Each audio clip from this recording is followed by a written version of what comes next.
Good morning everyone. I am Prabhakar Kumar and today I am going to take lecture on topic anemia and hemostasis.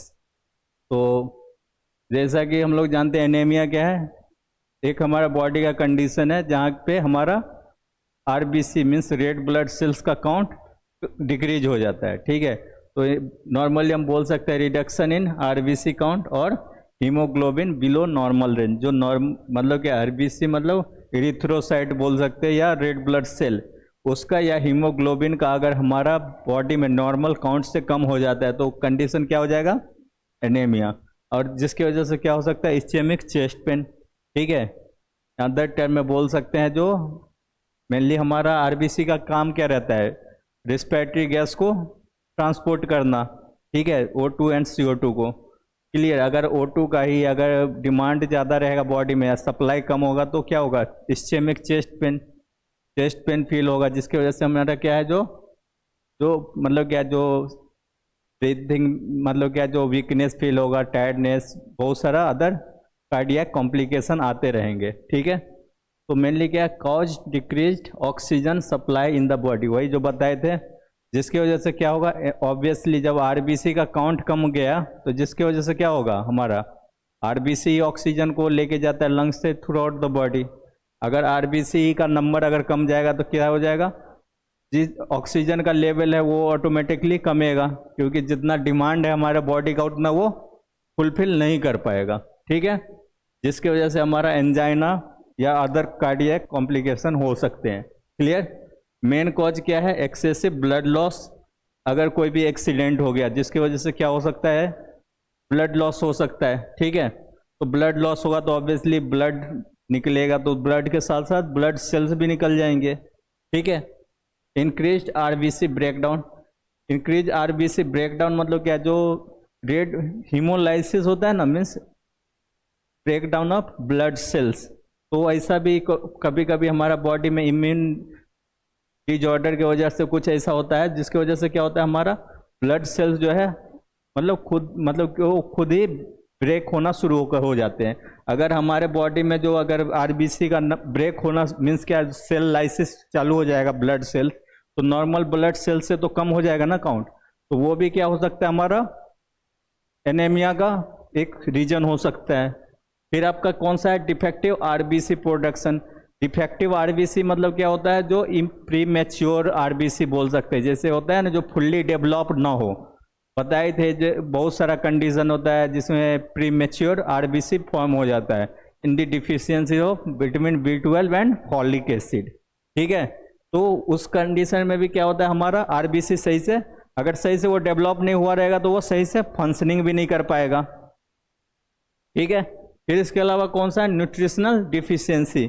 जो RBC को growth करने के लिए जो nutrition चाहिए उसका भी डिफिशियंसी की वजह से आपका ये हो सकता है। तो न्यूट्रिशन किसको इंडिकेट किया हुआ है, विटामिन B12, फॉलिक एसिड, जो भी उसका जो ब्लड मैच्योरेशन फैक्टर रहता है उसके लिए ये पॉइंट जो है इंडिकेट किया हुआ है। तो ये सारे जो पॉइंट है जिसकी वजह से क्या हो सकता है, आपका एनीमिया कॉज हो सकता है। क्लियर, फिर टाइप्स ऑफ एनीमिया।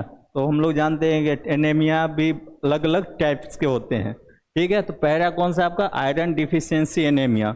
ठीक है, तो इस ज़्यादातर केसेस में यही रहता है। इसका रीजन क्या है, जो आपका हम लोग सही से आयरन का जो डाइट है वो कम मतलब क्या जितना है उतना हम लोग नहीं ले पाते हैं। मतलब खाना में जितना आयरन हमको लेना चाहिए बॉडी में, मतलब डाइट के तौर पे उतना हम लोग नहीं ले पाते, जिसकी वजह से क्या होगा, आपका आयरन डिफिशियंसी एनीमिया हो सकता है। हम लोग जानते हैं आयरन का ज़रूरत कहाँ पे पड़ता है, हीमोग्लोबिन का सिंथेसिस में चाहिए होता है आयरन, तभी आपका हीमोग्लोबिन फुल्ली डेवलप होगा। तो अगर आयरन का डिफिशियंसी हो जाएगा तो हीमोग्लोबिन सही से फॉर्म नहीं होगा। ठीक है, तो जिसकी वजह से आपका आरबीसी भी सही से फंक्शनिंग नहीं करेगा। क्लियर, फिर दूसरा कौन सा है, मेगैलोब्लास्टिक एनीमिया। तो इसका नाम से ही पता चलता है मेगैलोब्लास्टिक एनीमिया। इसमें क्या होता है ना, आपका आरबीसी का जो सेल साइज जो है सो बढ़ जाता है। मेगा मीन्स क्या होता है, कोई भी चीज़ का सेल मीन्स बिग। तो इसमें नॉर्मली जो मीन्स आरबीसी का सेल का जो साइज होता है उससे थोड़ा ज़्यादा वो साइज डेवलप हो जाता है। तो रीजन क्या है, due to the folic acid and vitamin B12 deficiency. हम आपको पहले ही बोल रखे हैं जो vitamin B12 and folic acid जो है आरबीसी का मैच्योरेशन फैक्टर है, मतलब क्या उसका डेवलपमेंट के लिए ये दोनों की ज़रूरत पड़ती ही है। अगर ये दोनों की डिफिशियंसी हो जाएगी तो क्या होगा, हमारा मेगालोब्लास्टिक एनीमिया कॉज कर सकता है। और जितने भी एनीमिया है ना, सबका सेम ही है, जो आपका बॉडी में ऑक्सीजन कैरिंग कैपेसिटी डिक्रीज हो जाएगी। क्लियर? जिसकी वजह से क्या होता है, इमेच्योर और प्रीमेच्योर आरबीसी सेल्स का फॉर्मेशन हो जाएगा। फिर आपका नेक्स्ट कौन सा है, हाइपोप्लास्टिक एंड एप्लास्टिक एनीमिया। ठीक है, तो ये मेनली जो है हाइपोप्लास्टिक एनीमिया कैसे होता है, due to the bone marrow disease. हमारा कोई भी ब्लड सेल्स कहाँ पे बनता है, बोन मैरो में। अगर बोन मैरो में ही कोई भी अगर डिजीज हो गया तो जिसकी वजह से क्या हो सकता है, सही से वो अगर कोई भी चीज़ का साइट जहाँ से वो बनता है वही अगर खराब हो गया हो तो वहाँ से सही सेल फॉर्म हो पाएगा, नहीं हो पाएगा। तो उस मतलब उस प्रॉब्लम को क्या बोलेंगे, हाइपोप्लास्टिक एनीमिया।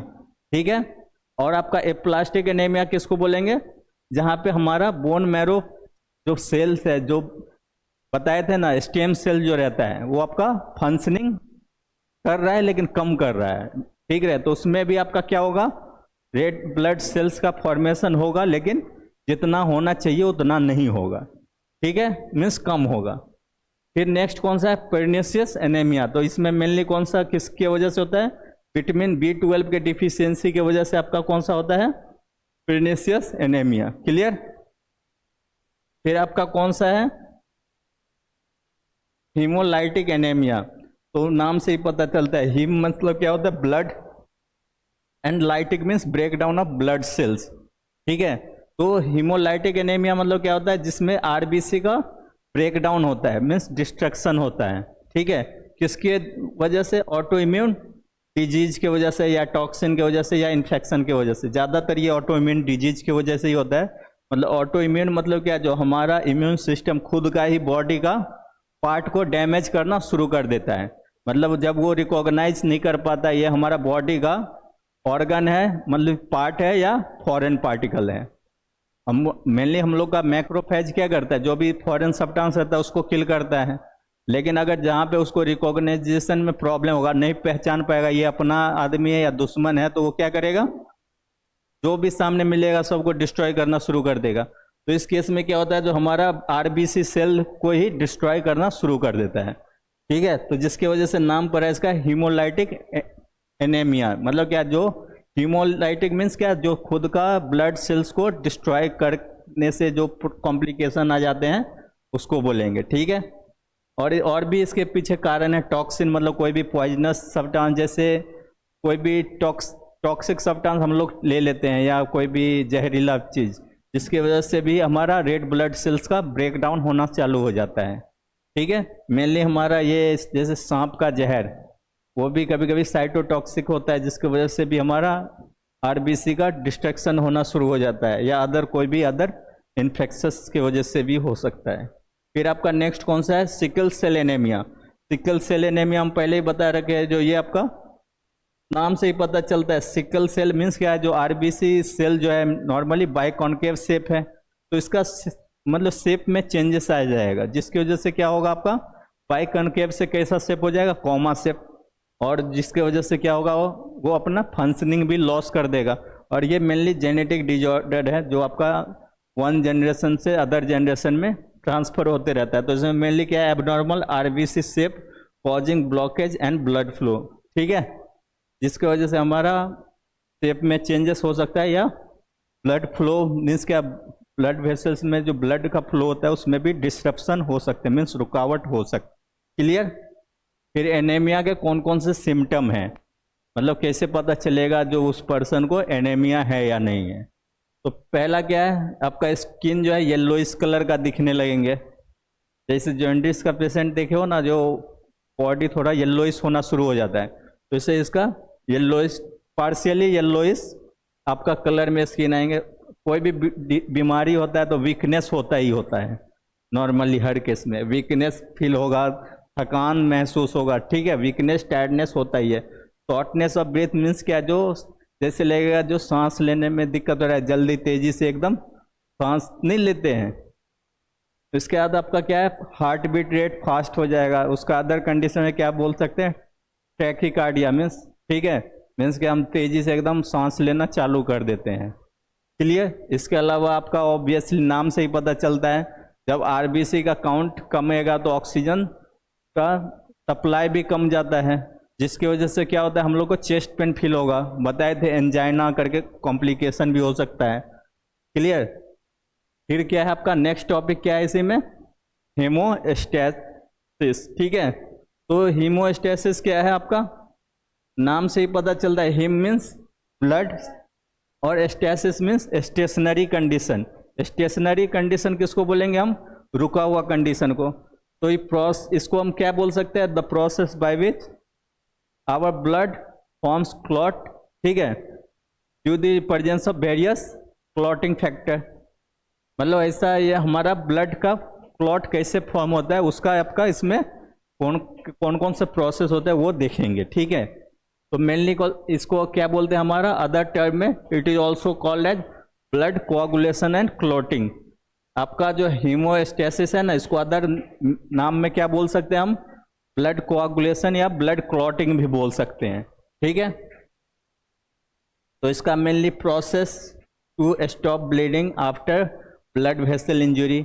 मतलब ये क्या है हमारा हीमोस्टैसिस, मतलब बॉडी का मतलब मैकेनिज्म है, सेलुलर मैकेनिज्म बोल सकते हैं, जिसमें क्या होता है, कोई भी हमारा ब्लड वेसल्स कट गया हो या टिश्यू कट गया हो, मीन्स टिश्यू रप्चर हो गया हो या ब्लड वेसल रप्चर हो गया, जिसकी वजह से क्या होगा, एक्सेस ब्लीडिंग होगा। तो एक्सेस ब्लीडिंग को रोकने के लिए जो हमारा बॉडी जो मैकेनिज्म परफॉर्म करता है, जिसकी वजह से क्या हो, जो ब्लड लॉस ना हो। तो ब्लड लॉस कैसे नहीं होगा, अगर हमारा ब्लड वेसल कट गया तो ऑब्वियसली उसका वो वॉल को रिपेयर करेगा, तभी तो ब्लड लॉस नहीं होगा। तो ये क्या करता है, हमारा एक proteinaceous mess like structure form करता है, जिसकी वजह से क्या होता है, आपका ब्लड क्लॉट बनता है, जो कि ब्लड लॉस होने से बचाता है। ठीक है, तो इसका काम क्या मेनली कैसे करता है, तो prevent excessive blood loss and oxygen deficiency. तो हमारा ऑब्वियसली नाम से मतलब क्या, जो ब्लड सेल्स अगर ज़्यादा लॉस होगा तो उसके साथ आरबीसी भी निकलेगा। आरबीसी निकलेगा तो आरबीसी का काम क्या है, हमारा ऑक्सीजन को ट्रांसपोर्ट करना। तो ब्लड तो लॉस होगा ही, उसके साथ साथ आरबीसी भी लॉस होगा, जिसकी वजह से क्या होगा, हमारे बॉडी में ऑक्सीजन की भी जो लेवल है वो कम हो जाएगी। ठीक है, समझ गए ना कैसे दोनों रिलेटेड है। मतलब ये अगर लॉस होगा, ब्लड लॉस होगा, मतलब हमारा बॉडी में ऑक्सीजन की भी डिफिशियंसी लॉस होगी। ठीक है, फिर क्या है, involves clotting factors and fibrin formation. मतलब क्या, ये आपका सेलुलर प्रोसेस है मीन्स, ठीक है, जो कि लास्ट स्टेप क्या होता है आपका, फाइब्रिन का फॉर्मेशन होगा। जहाँ पे हमारा इंजरी वाला साइट है ना, वहाँ पे आपका क्या होगा, फाइनली फाइब्रिन का फॉर्मेशन होगा, जो कि आपका क्लॉट भी जिसको हम बोलते हैं। ठीक है, तो ये आपका मैकेनिज्म है हीमोस्टैसिस। मतलब क्या, जो ये कैसे कैसे हमारा ब्लड लॉस को रोकता है। ठीक है, तो हम जैसे कि नॉर्मली पहले डायग्राम में देख लेते हैं। ये हमारा ब्लड वेसल्स है। ठीक है, ब्लड वेसल्स मतलब जानते ही हो, आर्टरीज, वेन, कैपिलरी, कुछ भी हो सकता है। तो ये ब्लड वेसल्स में हमेशा हमारा ब्लड फ्लो होगा। ब्लड का कंपोनेंट हम लोग जानते हैं क्या क्या सब है, आरबीसी ब्लड सेल्स है, आरबीसी, डब्ल्यूबीसी एंड प्लेटलेट्स और प्लाज्मा। तो ये सब आपस मतलब क्या, जो इसी में सर्कुलेट करेंगे, मीन्स एक जगह से दूसरे जगह जाएंगे। अगर हमारा मान के चलते कोई भी एक्सीडेंटल कट्स की वजह से यहाँ क्या होगा, आपका कट हो गया है, तो क्या होगा, हमारा ब्लड बाहर निकलना चालू हो गया। यहाँ पे दिख रहा है ना, ब्लड सेल्स बाहर जा रहे हैं। तो ब्लड सेल्स जाएंगे तो इसका पहला प्रोसेस क्या होगा, खून मतलब क्या, जो क्लॉट फॉर्मेशन का आपका वैसो कॉन्स्ट्रिक्शन होगा, या वैसो स्पैजम बोल सकते हैं। ठीक है, वैसो स्पैजम या वैसो कॉन्स्ट्रिक्शन दोनों एक ही चीज़ है। तो इसका मतलब क्या होता है, आपका जो है ना, यहाँ पे आपका प्रेशर देख रहे हो ना, दोनों साइड से लग रहा है। मतलब कि narrowing of blood vessels means क्या, पहले ब्लड वेसल्स इतना था तो प्रेशर लगा, जिसकी वजह से उसका क्या होगा, डायमीटर और कम हो जाएगा। तो जिसकी वजह से डायमीटर कम होने से क्या फायदा होगा, प्रेशर मतलब क्या, जो ब्लड फ्लो थोड़ा कम होंगे लेकिन कॉम्पेरेटिवली पहले के मुकाबले थोड़ा कम होंगे। ठीक है, फिर नेक्स्ट क्या है आपका, प्लेटलेट आके यहाँ पे आप देख रहे हो ना, प्लेटलेट आ रही है, ये आपका है ना, तो प्लेटलेट क्या है, एक प्लैग फॉर्म कर लेगा, ठीक है। मीन्स आपस में एक प्लेटलेट का सेल दूसरा तीसरा सब आपस में मिल के एक लेयर बना लेंगे, ठीक है, जहाँ पे इंजरी वाला साइट है, दिख रहा है ना यहाँ पे। फिर नेक्स्ट क्या है आपका कोआगुलेशन, मीन्स फिब्रिन बोले थे ना फॉर्म करता है, तो फिब्रिन ये आपका जाल का टाइप का शेप का दिख रहा है ना, mess like structure white colour में, तो ये आपका क्या है, जो जितना भी है मतलब जितना भी ब्लड सेल्स है उसको रोक के रखता है, बाहर नहीं जाने देता है, जिसकी वजह से क्या होगा, यहीं पे ये ब्लॉकेड कर देगा, जिसकी वजह से क्या होगा, फाइनली हमारा क्लॉट फॉर्म हो जाएगा एंड ब्लड लॉस नहीं होंगे, ठीक है। तो वही आपका दे रखा है। पहला आपका प्रोसेस क्या है, वैस्कुलर स्पैजम या vasoconstriction. Vaso means blood vessels, constriction means narrowing of blood vessels. Clear, means क्या, उसका डायमीटर को कम कर रहे हैं, जिसकी वजह से हमारा ब्लड फ्लो रेट जो है वो कम हो जाएंगे, ठीक है। फिर नेक्स्ट क्या है, प्लेटलेट प्लग फॉर्मेशंस। यहाँ पे आपका देख रहे हैं प्लेटलेट का प्लग फॉर्म हो रहा है यहाँ पे, ठीक है, जिसकी वजह से क्या होगा, platelet sticks to the injury site and form a temporary plug. हमारा जो प्लेटलेट सेल है ये ब्लू कलर में, ये आपस में यहाँ पे एक दूसरे मिल के यहाँ पे क्या होगा, एक प्लग मीन्स क्या होगा, ब्लॉकेज बोल सकते हैं, वो बना रहा है, जिसकी वजह से क्या होगा, आपका ब्लड लॉस नहीं होगा, टेम्पोररी रोक के रखता है। फिर आपका क्या है, ब्लड कोआगुलेशन, फाइनल जो स्टेप है उसमें क्या होता है, फॉर्मेशन ऑफ फाइब्रिन मेस। जो मतलब क्या, जो फाइब्रिन मेस मीन्स क्या, जो एक नेट लाइक स्ट्रक्चर बनाता है, जो कि आपका क्या है, जो इसको ब्लड सेल्स को जाने नहीं देता है, ठीक है, जो उसको पकड़ के रखे रहेगा। यहाँ पे लिखा है ना, mess trapping RBC means red blood cells को जो है रोक के रखता है, ठीक है। तो जिसके वजह से हमारा फाइनली क्लॉट फॉर्म हो गया एंड ब्लड लॉस रुक गया है, ठीक है। ये सब हमारा ब्लड को मीन्स क्लॉटिंग फैक्टर है। इधर जो है आपका फैक्टर्स का नाम दे रखा है, ठीक है, और इसका जो है सो सिंथेसिस कहाँ से होता है तो सबका दे रखा है। और इसका जो है ना सो आपका पाथवे रहता है, इंट्रिंसिक पाथवे, एक्सट्रिंसिक पाथवे और कॉमन पाथवे। तो इंट्रिंसिक पाथवे कब होता है, जब हमारा कोई भी मतलब ब्लड वेसल्स में कोई भी रप्चर होता है, इंजरी होता है, तो वहाँ पे जो क्लॉट फॉर्म होगा तो उसमें कौन सा पाथवे फॉलो करेगा, इंट्रिंसिक पाथवे, ठीक है। लेकिन हमारा ब्लड वेसल्स छोड़ के जो भी अगर दूसरा स्किन आर पे जो कट लगता है या टिश्यू पे रप्चर डैमेज होता है तो उसमें कौन सा पाथवे फॉलो करेगा, एक्सट्रिंसिक पाथवे, ठीक है। इंट्रिंसिक पाथवे किसके लिए होगा, हमारा बेसिकली ब्लड वेसल्स के लिए, ठीक है। तो आप इसमें आप सबका आपका दे रखा है, फैक्टर 1 किसके लिए है, फेब्रिजिन के लिए है, फैक्टर 2 किसके लिए है, प्रोथ्रोम्बिन के लिए। सिंथेसिस कहाँ पे होता है इसका, लीवर में। फिर आपका फैक्टर 3 कौन सा है, टिश्यू फैक्टर, जो कि डैमेज टिश्यू, जो भी टिश्यू मीन्स क्या कट हो गया है तो वहाँ पे सिंथेसिस होगा, ठीक है। ये कौन सा फैक्टर फॉलो करेगा, एक्सट्रिंसिक। और जो दोनों पाथवे फॉलो करता है ना उसको हम क्या बोलेंगे, कॉमन पाथवे, ठीक है। फिर आपका कैल्शियम आयन भी जरूरी है, जो कि हमारा बोन्स में प्रेजेंट रहता है, ठीक है। तो ये सारे आपको फैक्टर याद करके रखने होंगे, क्योंकि अब जो नेक्स्ट स्टेज देखेंगे ना, जो हाँ हमारा intrinsic as well as extrinsic pathway कैसे मतलब क्या जो फॉलो हो गया आपका फाइनली जो है क्लॉट फॉर्म कर रहा है, क्लियर। तो इसमें है pathway of blood coagulation, means बता ही रखे थे 3 pathway, intrinsic pathway, extrinsic and common pathway. तो इंट्रिंसिक पाथवे कब होता है, जो मेनली हमारा triggered by blood trauma, activates clotting factors inside the blood. तो ये इंट्रिंसिक पाथवे आपका कब होगा, जब हमारा कोई भी ब्लड वेसल्स में इंजरी हो गया, ठीक है। जैसे हमारा ये ब्लड वेसल्स है, यहाँ पे अगर कट लग गया तो इस पे इसको हील करने के लिए जो क्लॉट फॉर्म होगा तो उसमें जो भी प्रोसेस फॉलो होगा तो वो पाथवे को हम क्या बोलेंगे, इंट्रिंसिक पाथवे। और वो ट्रिगर्ड मीन्स क्या होता है, एक्टिवेट। कहाँ से एक्टिवेट होगा, हमारा ब्लड वेसल्स का इंजरी के वजह से, ठीक है। और जिसकी वजह से क्या होगा, हमारा जो भी क्लॉटिंग फैक्टर जो हम देखे हैं वो एक्टिवेट होंगे, जो कि आपका क्लॉट फॉर्म करने में हेल्प करेंगे। एक्सट्रिंसिक पाथवे कब होता है, जब हमारा टिश्यू डैमेज होता है, means other than blood vessels, हमारा टिश्यू का साइड पे अगर कहीं कट गया तो वहाँ से भी ब्लीडिंग होने लगते हैं, जिसकी वजह से क्या होगा, आपका ये आपका जो है एक्सट्रिंसिक पाथवे जो है एक्टिवेट हो जाएंगे और आपका जो भी टिश्यू फैक्टर है, जो भी आपका जो क्लॉट फॉर्म में हेल्प करेंगे वो आपका एक्टिवेट होंगे। कॉमन पाथवे मतलब कैसे फॉलो होता है, मतलब दोनों पाथवे इधर फॉलो करके आए, ठीक है, फिर क्या होता है प्रोथ्रोम्बिन से थ्रोम्बिन बनेगा, थ्रोम्बिन क्या करेगा आपका एक्टिवेट करेगा फाइब्रिनोजेन टू फिब्रिन, जो कि फिब्रिन हम लोग जानते हैं प्रोटीनियस सब्सटेंस होता है, which form mesh like structure. Mesh like structure मतलब क्या, जाल नेट शेप का स्ट्रक्चर फॉर्म करेगा जो कि आपका ब्लड सेल्स को ट्रैप मीन्स क्या रोक के रखेगा, जो ब्लड वेसल से वो बाहर ना जाए, ठीक है।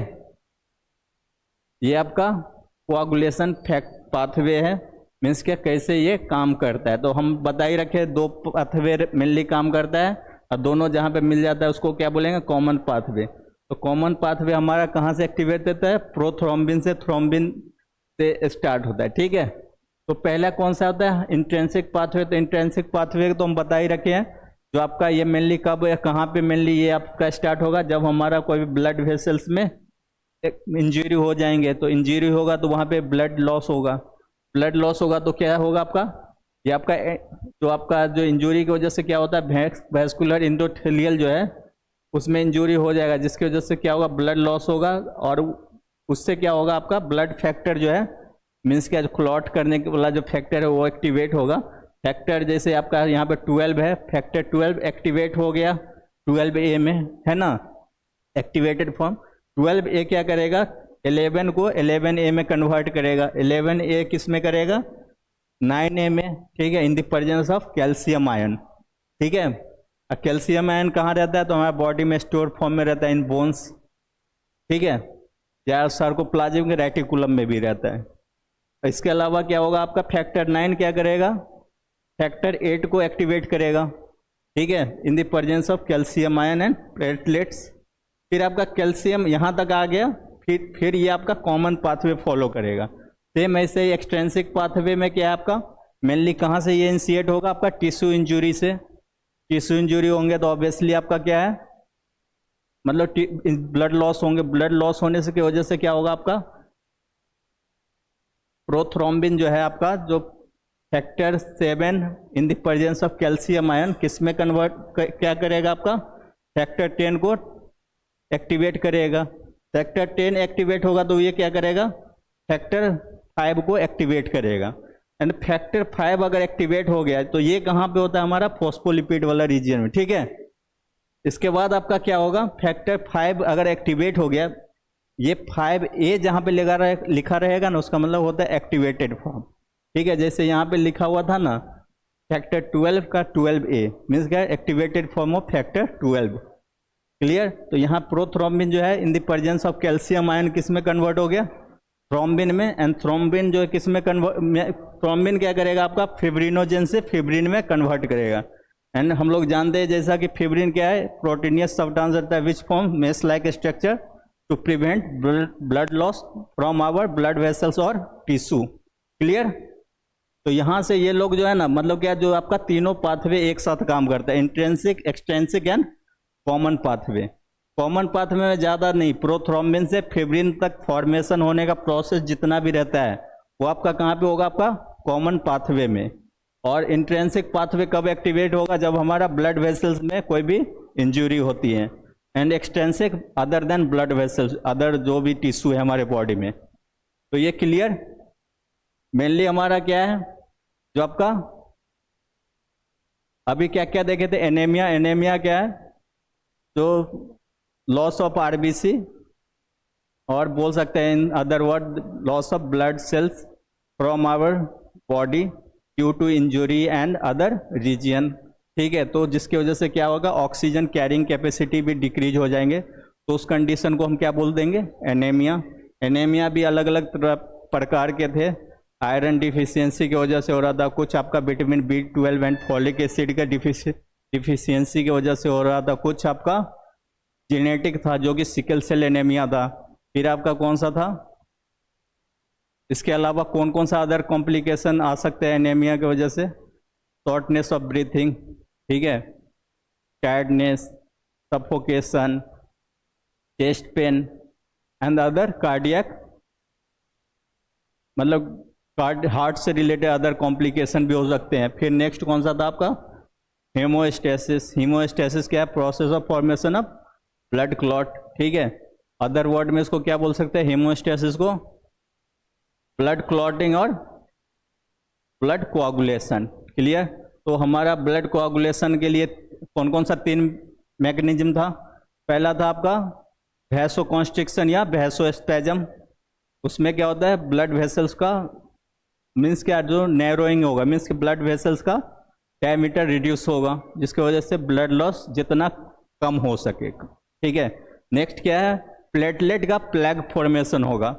प्लेटलेट का सेल्स जो है आपस में मिलके क्या करेंगे, एक प्लग फॉर्म कर लेंगे, जिसकी वजह से टेम्पोररी आपका ब्लड लॉस होने से रोकेगा। फिर लास्ट स्टेप क्या है, कोआगुलेशन। कोआगुलेशन में क्या होता है, फाइब्रिन का लेयर फॉर्म होगा, ठीक है, जिसकी वजह से क्या है आपका वो फाइब्रिन क्या है, प्रोटीनियस सब्सटेंस है which form mesh like structure to trap blood cell to prevent loss, ठीक है। और उसके बाद आपका क्या है, जो भी एक्टिवेशन फैक्टर था वो सब आपको देखना पड़ेगा, क्लियर। आज के लिए इतना ही।